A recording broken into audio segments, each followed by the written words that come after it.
What are we doing? Oh, yeah. We're podcasting. Okay.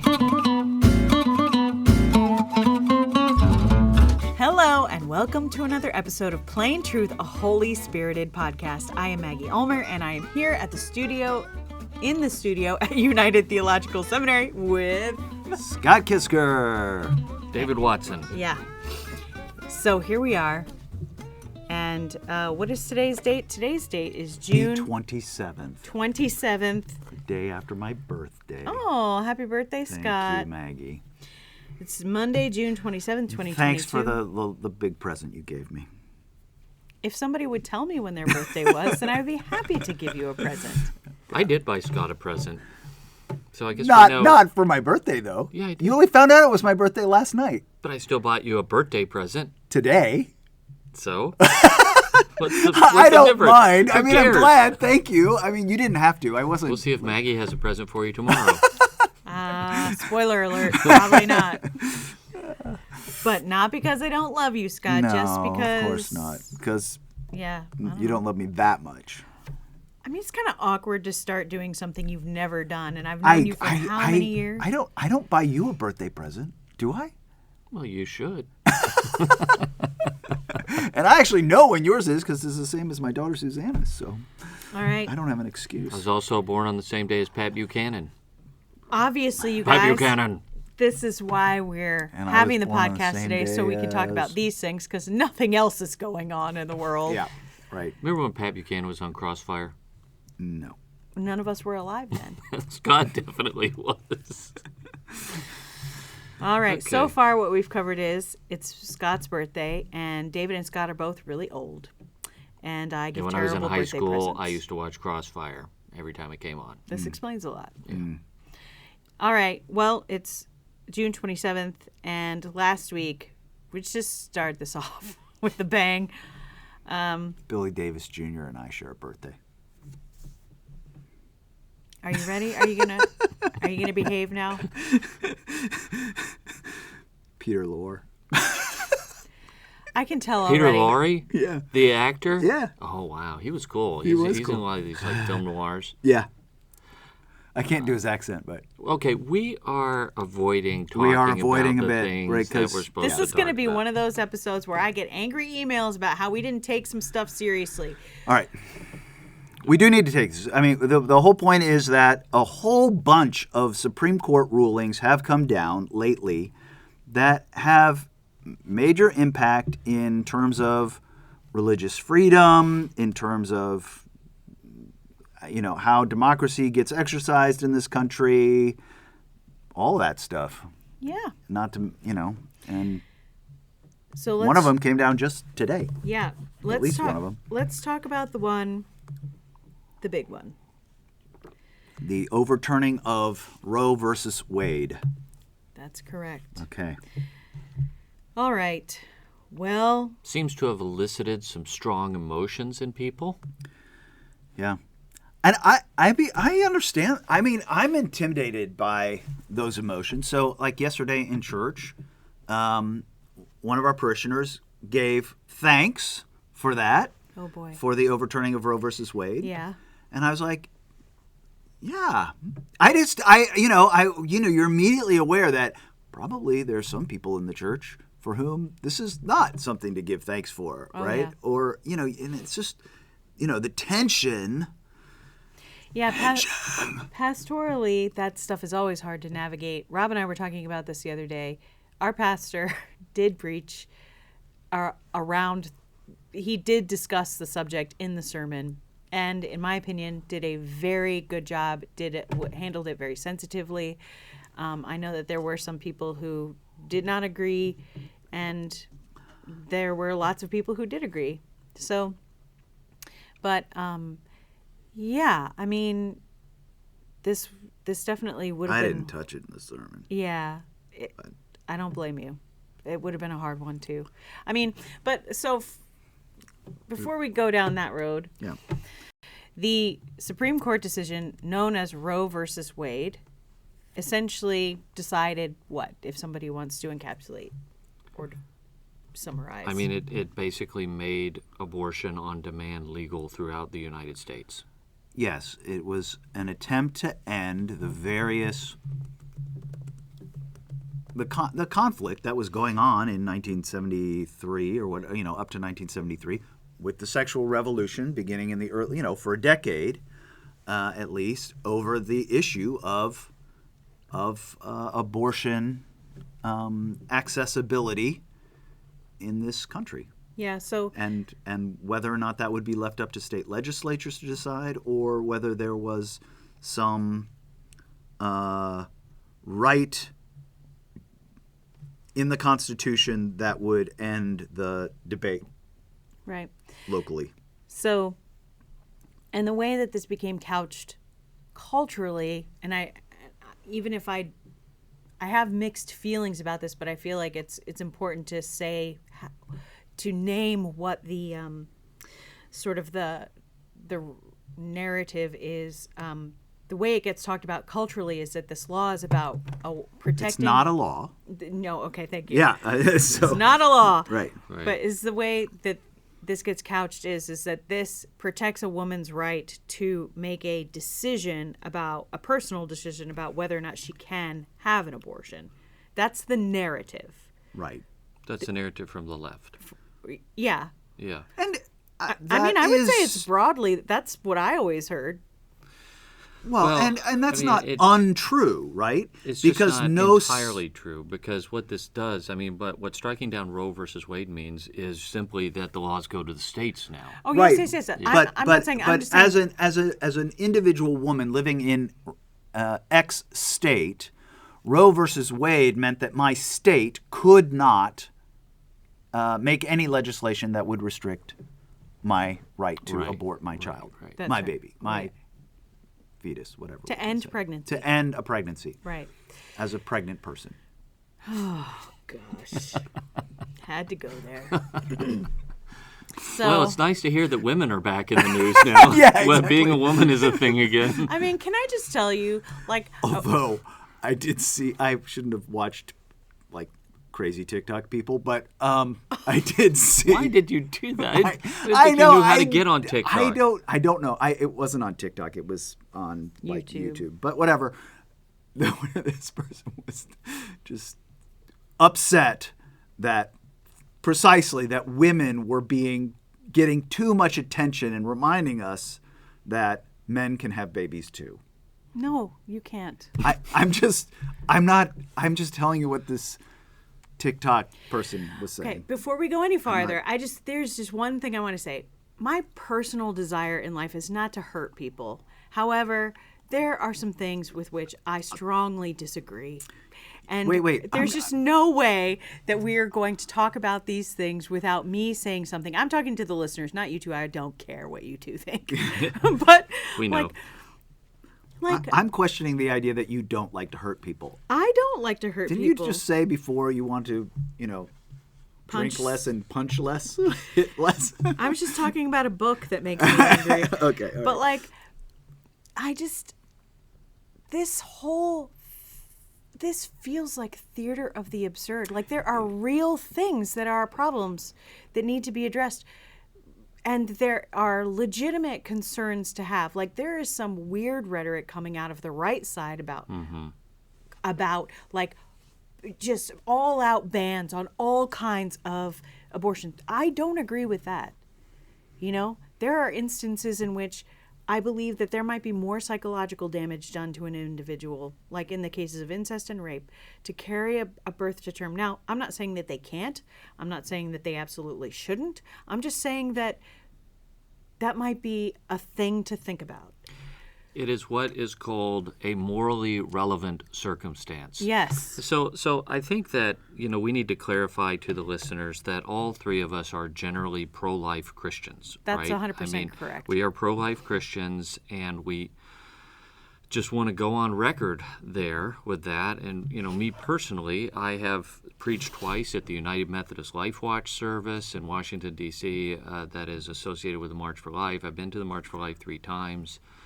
And so, I have not been,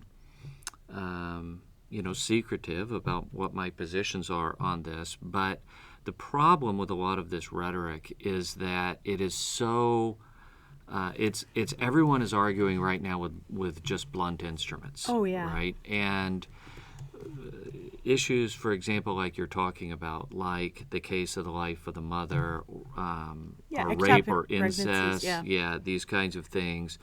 They do complexify the debate, and we need to be clear that they do complexify the debate. Yeah. And Which is why you have a democratic process. Instead of using a blunt instrument, you actually have people who vote for representatives who reflect their views, and those representatives then have to come up with legislation that will be a compromise. Yeah. Right. And I think that is how it works in an ideal situation. I think it is a little naive to think that it always works out according to the ideal. Yeah, That's all. That's true. So, I've written before also about. I wrote an article in Touchstone a while back called "The Life of Sean" that is about my own son Sean, who has Down syndrome, and about how so many kids with Down syndrome essentially we're doing in the West where we're doing eugenics, Yeah. right? We are, Which is what Margaret Sanger wanted. we are eliminating a people group from the population through prenatal testing and abortion, and so I have some very strong feelings about that. But I've tried to express them at least in reasonable ways. Haven't they basically eliminated Down syndrome in in Denmark Iceland or Iceland, Iceland? and it's probably very close. Denmark too. It's very low percentage. Yeah, and so it is eugenic. No one wants to talk about that, of course. Because we think that we're very progressive and advanced these days, and things We like this, diversity, but not that kind. right. Yeah. And so it's it really is just a stain on our culture that we allow this kind of thing to happen. But nevertheless, we do. So I don't want to equivocate on where we are on the matter, and at the same time, I want to acknowledge the sensitivity and complexity with which we need to approach these kinds of issues, and our best minds in the church need to be thinking about how we adjudicate these kinds of matters. Yeah. The problem with everyone wants to talk about how great it is to have a big tent church, okay? But the problem with the Big Tent Church is that you cannot speak as a church on this kind of matter and the United Methodist Church is a great example of that. Yeah. And recently Bishop Bickerton put out a letter, and the United Methodist News Service said that this was on behalf of the Council of Bishops. I can't imagine that all the bishops would sign this letter because it was not recognizable to me as a Christian response to the matter of abortion. Well, there was, this is... And yet, a current bishop issued it. The president of the Council of Bishops. Well, there was on Twitter, now, this is on Twitter. This is not like, it's Twitter. Yeah. But Chris Ritter on Twitter basically said, a UMC bishop told me this morning that the Council of Bishops was not consulted on the official statement on the Dobbs decision. It is signed by Bishop Bickerton alone, but then the press release reads as a group statement. And then he says, what gives? What's the deal about that? Yeah. It is a good question. I would like to know how many bishops knew about this statement and how and whether or not it does speak for the whole council. What does the statement say? Not being on the media, I missed some things. So I'll read the statement. Roe versus Wade statement from Council of Bishops. That's what it's called. Dear friends and colleagues, the great diversity which makes up the people called United Methodist often leads to different perspectives and viewpoints. The preamble of our social principles acknowledges that clear reality when it states the social principles are a call to all members of the United Methodist Church to a prayerful, studied dialogue of faith and practice. However, even in the midst of differing opinions, our social principles consistently offer words about the sacred worth of all people and the role the Church plays for nurturing human beings into the fullness of their humanity, even in the midst of complex issues and difficult days. The decision by the Supreme Court of the United States to overturn Roe v. Wade represents one of those complex issues and difficult days. The issuance of this ruling has denied the sacred worth of women who face, quote, the tragic conflicts of life with life that may justify abortion, end quote. Hold on, Scott, don't start talking yet. The historic decision serves to create a further divide between persons of privilege who have the means to seek necessary health care and those who lack this privilege due to their current economic condition, their disproportionately affected lives, or the color of their skin. As our Commission on the Status and Role of Women has stated, this decision creates, quote, greater gender, racial, and economic injustice for all Americans. It draws deeper lines between those who have means and those who do not. It creates geographical disparities that erase equal access to opportunity to health care, end quote.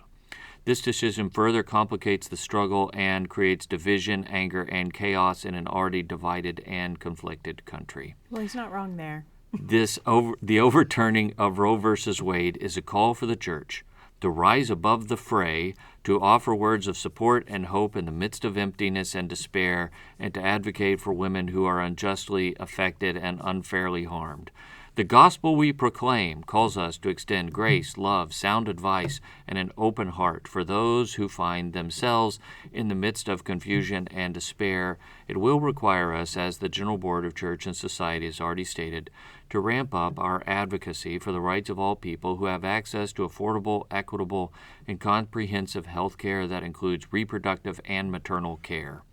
I call all United Methodists to a time of deep reflection, prayer, and mobilization as we continue the struggle to stand in the gap with intercession, advocacy, support, and grace for such a time as this.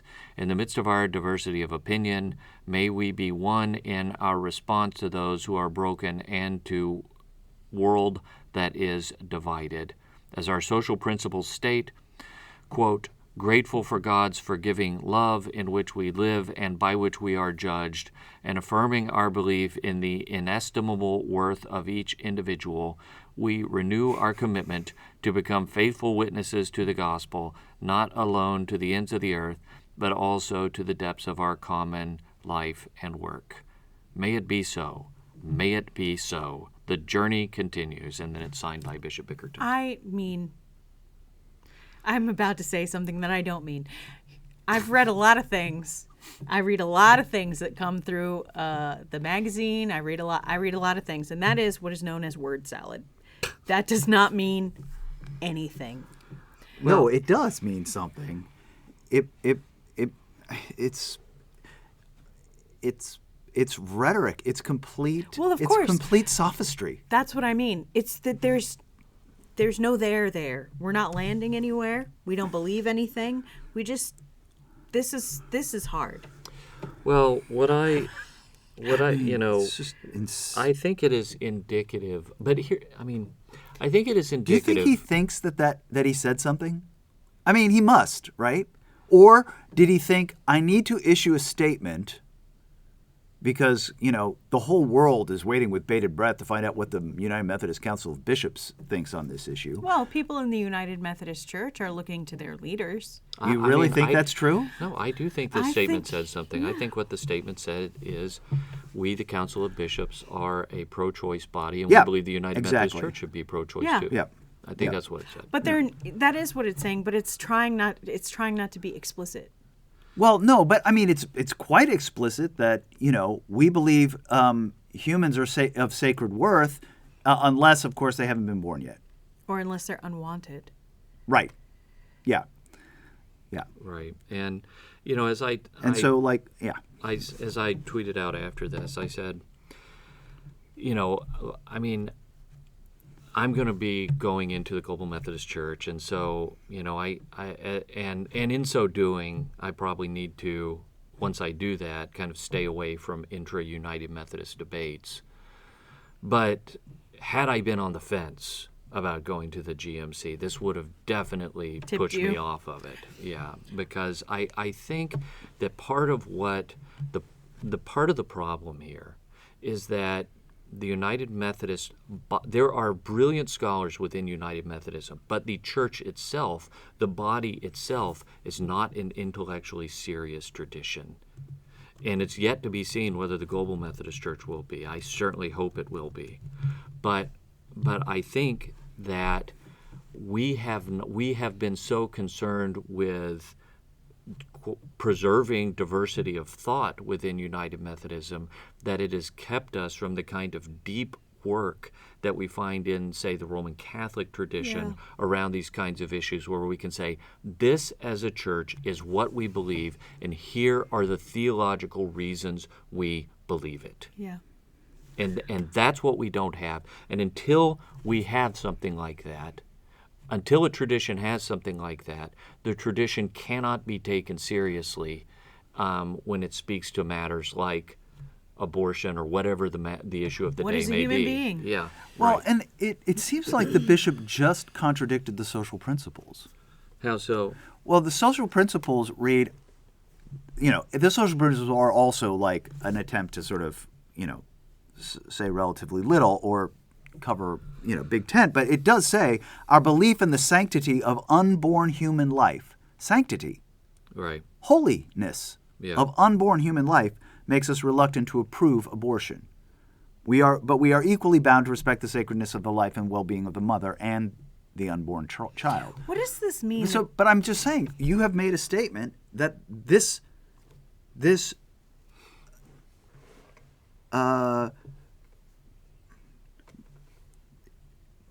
in utero thing It's a baby. is holy and human. Yeah. It's a baby. Oh no, I know, but I'm just saying that we've said that. We've said this is a holy, sacred, human life. Mm-hmm. I don't know how, So why is that statement missing from the bishop's statement is what you're Right. asking. exactly. Yeah. And also, there's no recognition that when you're talking about, the importance of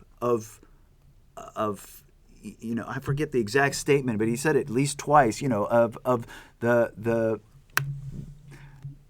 value of the life of the mother, which is unbelievably valuable, certainly. Of course, yes. But there's like no acknowledgement at all that there are, I don't know, depending on what numbers you're looking at, close to 1 million abortions a year in this country. Yeah, that's the CDC reports lower than that. Yeah, CDC reports lower. 600. Yeah, something like that. Well, I don't like to get into, And I know no one is doing this, but I don't want to get into like accusations of what his motives might be or anything like I that. know. I don't want to do anything like that. I'm surprised that a bishop of the United Methodist Church on this issue would utterly ignore the social principles of the United Methodist Church on this issue that we published. Be that as it may. Yeah. The church has sort of the church in the U.S. has been able to coast for a long time. Yeah. And that's because we lived in a culture that had so many Christians in it. I'll put it that way. But we can't coast anymore, and we've really got to do the deep intellectual work on these issues and create a body of teaching for our churches that says where we are and why we're there on these kinds of issues. Mm-hmm. So, for example, the question, what is a human? I don't think mainline Protestant traditions or many evangelical traditions are answering that question. They're sort of taking it for granted that they know what it is, or they're kicking around scripture verses or something like that. That's actually an exceedingly complex question. And the fact that we can't answer it puts us in a kind of a conceptual threat as a people. So we have to be able to answer these kinds of questions. And there are a whole raft of issues that are related to this, like Maggie told me about an email we got from a listener. I don't want to say who it is, but this is a reasonable person, mm-hmm. right? He is I think more in the centrist camp, and he is I've had good dialogue with this person in the past. He's the kind of person you can have a conversation with. He's intelligent and these kinds of things. But he said, in the one we did after the shooting, in the podcast Buffalo. we did after the Buffalo shooting. Yeah. So just to be clear, we did that before the Uvalde shooting. Yeah, And so we didn't know about the Uvalde shooting when he did it. But he said, look, you guys talked a lot about a lot of issues, and you didn't talk at all about gun control. Okay, and so I think that's a fair criticism Yes, of our podcast. We at least have to touch on those kinds of issues, and so we receive that. Although gun control is not the only relevant issue in these kinds of conversations, it is a relevant issue, Yeah. and so I think that's fair. But as churches, we can't really speak as a church on these kinds of issues until we have our theology squared away about things like the use of violence and the nature of human life and pacifism, or when violence is appropriate, or something like that. When, if ever, is it appropriate to kill another person, theologically speaking? Yeah. And so the churches, because we have been intellectually lazy about these kinds of issues, or because we have wanted to hold our big tent together, we have abdicated our role of speaking into these kinds of issues. Now, I don't mean the Catholic Church, because for whatever problems it may have, the Catholic Church does have a very well-defined and sophisticated body of teaching on these kinds of issues, Yeah. especially on the nature of human life. And so I commend the Catholic Church in that regard, and I just hope that moving forward, Protestants will become more intentional about getting their theologians together and doing this kind of work. Yeah. Why else do we need theologians if not to do this kind of work? Agreed. Whoa. You guys mark that down on your calendar. I agree. With you. I certainly would volunteer myself to do this kind of work for the church if it were going to be incorporated into teaching documents that we can use in our congregations. But just to have a few sentences in social principles it's or in the not Book of enough. Resolutions, It's not enough. it's not sufficient. It's utterly insufficient. So this has been sent a pretty significant shockwave through the culture. Just the overturning of Roe v. Wade, and all of the emotions and the rhetoric and the effect, the implication that it has just on secular culture, on the church, the types of responses that it's eliciting from various groups of people, and it reveals how fractured we are. And it's just Well, and the problem is because of what David said, there's no sort of serious theological teaching on any of these issues, that people revert to sort of bumper sticker sloganism, yeah. which has no depth whatsoever, and they just hurl those things back at each other. Yeah. Well, Back but and forth. I do want to say United Methodist scholars have done good work on this stuff, Yeah. as have scholars in other traditions, right? I mean, one of the greatest ethicists of the 20th century, whether you agree with him or not, Stanley Hauerwas, I mean, he has done work on these kinds of Yeah. issues. And before he died, Billy Abraham was writing, for example, a theological defense of the United States. And so these are the kinds of things that we need to be able to have in-depth conversations about, and to be able to, we need to be able to produce these kinds of position papers within our denominations, and not be afraid that people are going to walk out the door because they don't agree with us. If they don't agree with us and they walk out the door, then so be it. Yeah. Yeah. That's okay. That's okay. You have to stand for something. Yeah. Well, I mean, I think that you're right, that there has to be a conviction, a foundation of conviction that is based in something substantial that we stand upon. And then after that come pastoral issues, But also, having individual theologians who say something is not Not enough. No, not it's not. good enough, Yeah. right? No. My opinion individually is one thing, Yeah. my opinion that is modified and shared with a number of other people who also have deep insights into the tradition and scriptures, that actually holds value, right? And if it's adopted by the church as a statement, is a teachable, sure. Stanley Hauerwas has an opinion. Good. And then you just end up, everybody has an opinion, right? Yeah. He has an opinion, but what I would like to see happen from that opinion is ecclesiastical bodies engage with it in such a way as to say, like, for example, take the fact that Hauerwas is a pacifist, right? Right. I'm not a pacifist, but I want to engage with pacifists, right? I want to talk to them and say, okay, what should the church's position be on these kinds of matters? And even if I end up not winning the day, on these kinds of things, at least we have done the hard theological work that we need to do in order to be able to speak to these issues with integrity. Yeah. And chances are that whatever would come out of that conversation would be productive, but also would be grounded in the broad tradition of the church. Right. And the church's teaching on issues of, violence and the historic teaching of the church and Jesus on those things, right? I mean, anyway, it wouldn't just be your opinion, as important as that is. Right? So very important. Yes. So very important. Yes, nobody denies that. Okay.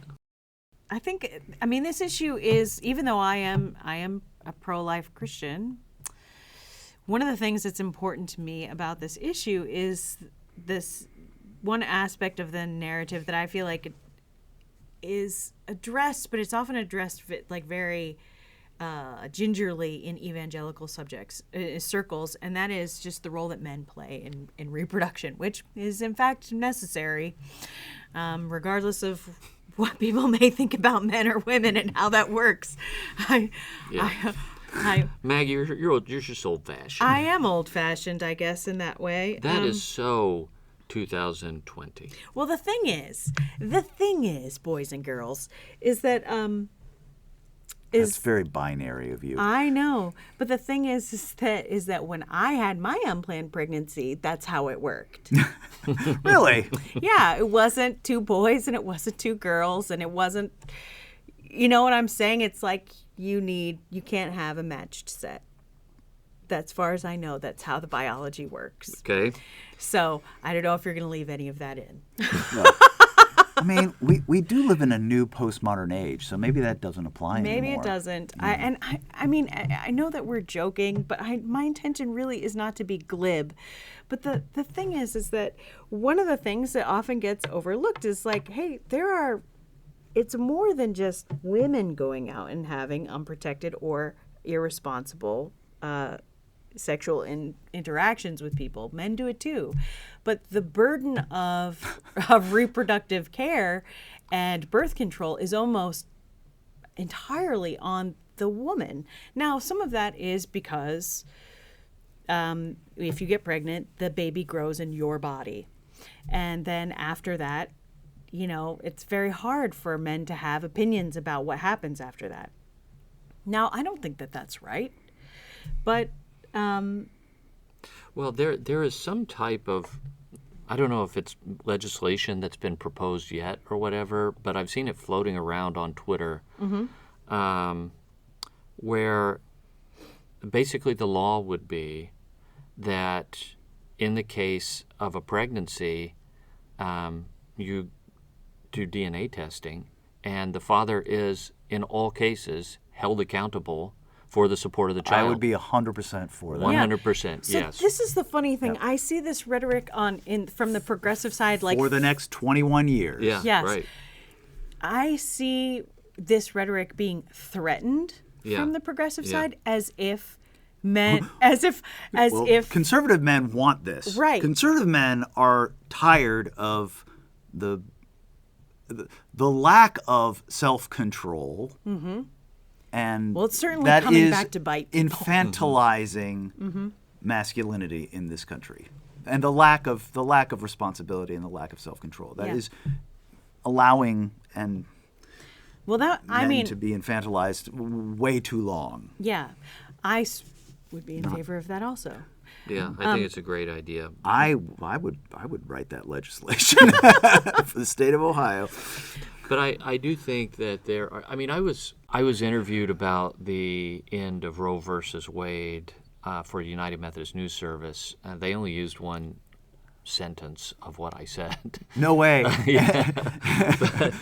But no, I mean, it's fine. It's fine. I'm not criticizing the person who wrote it or anything like that. And one of the things they asked me about was like, would you support like an increased safety net for moms? And also, what are the things that churches need to do, to prepare for this now? And I think that the churches are going to have to, especially the churches that have been so pro-life since Roe versus Wade, are really going to have to step up now, right? You have to put your money where your mouth is at this point, and you have to support these moms and dads and the kids, and you have to be there for them, and that may mean providing financial support. It may be providing, family counseling. It may be providing all kinds of things. But the churches are now going to have to own the responsibility for helping to raise kids in families that will struggle to do that. Mm-hmm. So I totally agree with that. And I just want to say briefly that, when I was 21, I got pregnant. It was not planned. And it was messy, super, super messy.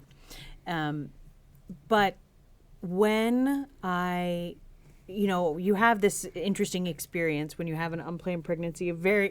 People come at you with all kinds of different advice and, ideas about what you should do. And I got all of it from the wide spectrum of people.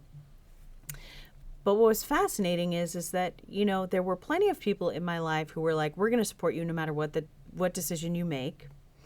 We're not going to judge you if you choose to have an abortion. Well, I did not choose to have an abortion. I had my baby, and he's 21 and going to University of Cincinnati right now. And hi, Ian. And what was interesting is that I did have a lot of girl power, pro-woman support from a lot of my friends who were outside of the church. Mm-hmm. And I loved them for that. I will say, and some of them babysat for me. Right. When I would go to work and things like that. The people who really carried me were the people in the church. I didn't have baby furniture. I was a single mom. You're freaking exhausted in the beginning. All of that. Meals, furniture, baby clothes, cleaning my house, doing my laundry, all of the most vulnerable, sort of humiliatingly weak things was the people of the church. And I had been away for a long time from the church. And they didn't judge me. They never questioned whether or not I was going to come back. They just showed up. And, the church gets a lot of things wrong, but we are very good at taking care of people sometimes. And I think obviously we can be better, but they got it right. Yeah. For me. That's a great testimony. Yeah. So. Well, we're entering into a really different era, I think. Mm-hmm. And it's a different era for the church. It's a different era for the secular world. And yep.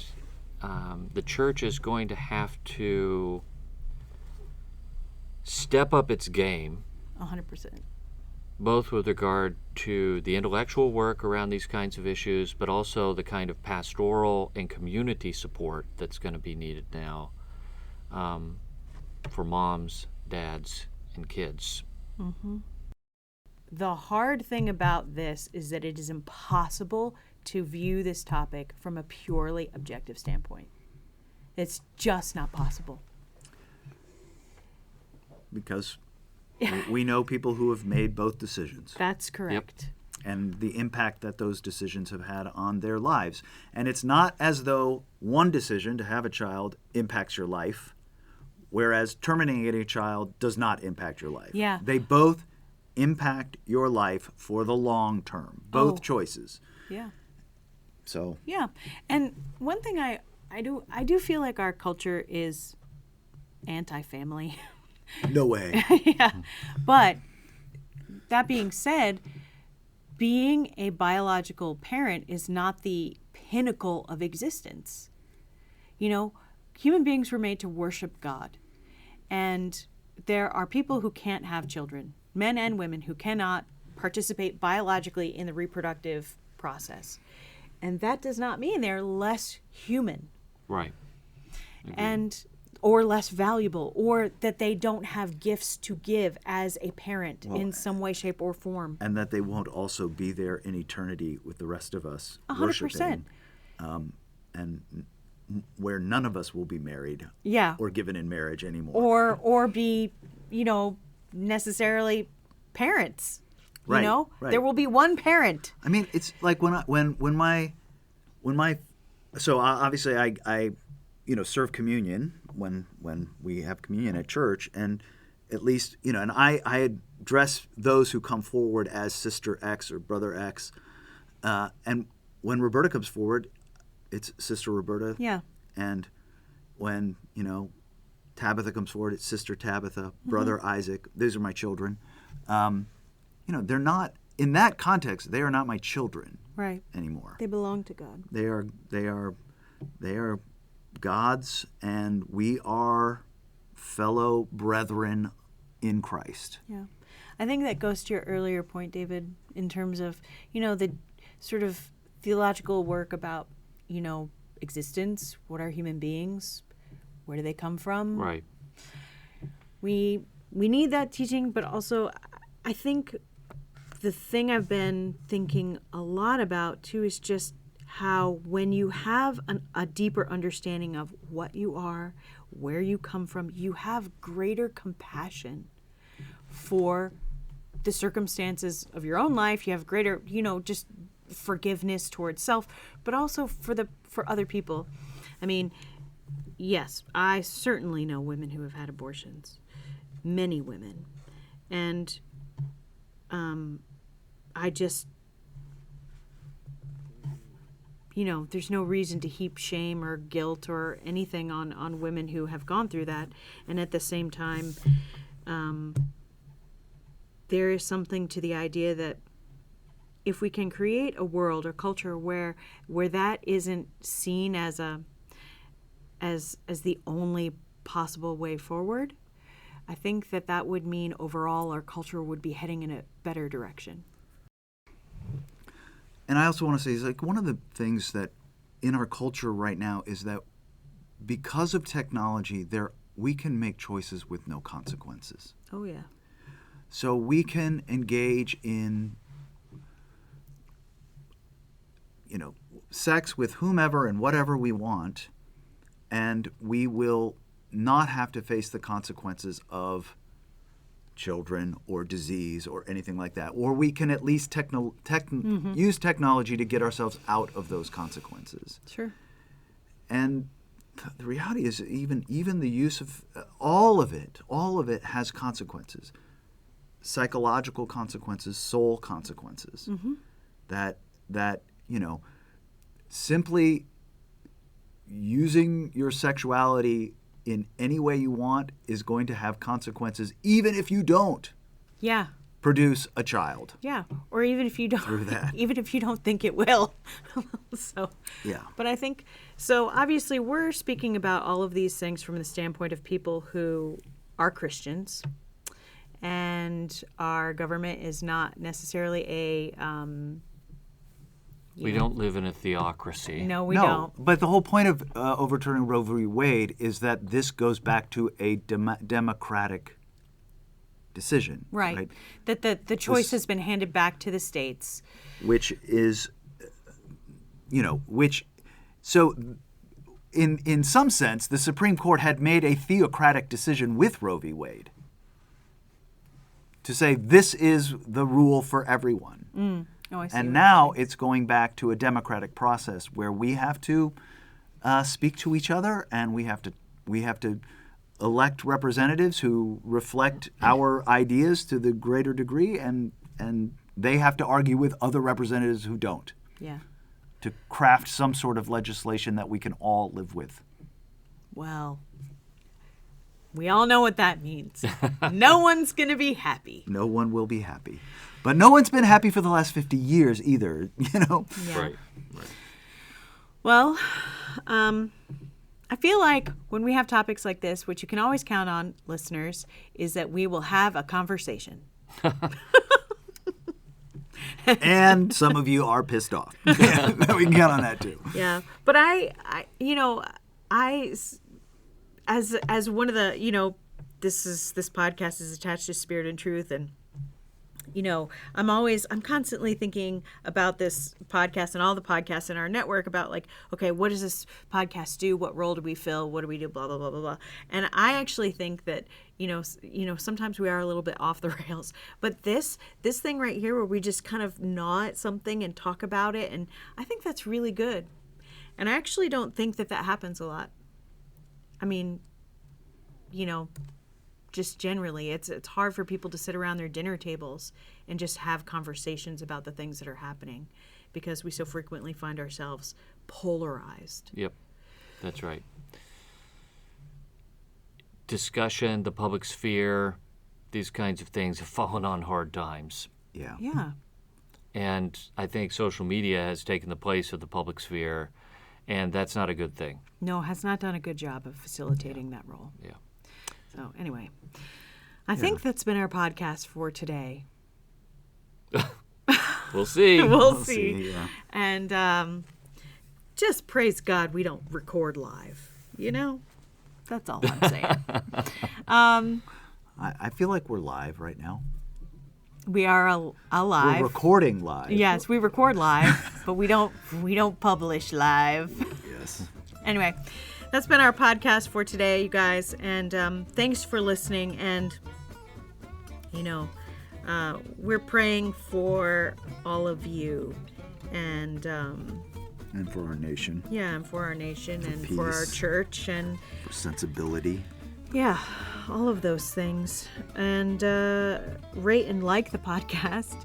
And the highest compliment you can give us is if you share this podcast. And as imperfect as it may be, we are three people thinking all kinds of confused, emotional, logical things, like all of you are. We're working it out just the same way. Check out our page on Facebook, Check out our page on Facebook, Plain Truth, a Holy Spirited Podcast, and on Twitter at Holy Spirit Pod. And we'll come back to you next time. All right. Bye. Bye.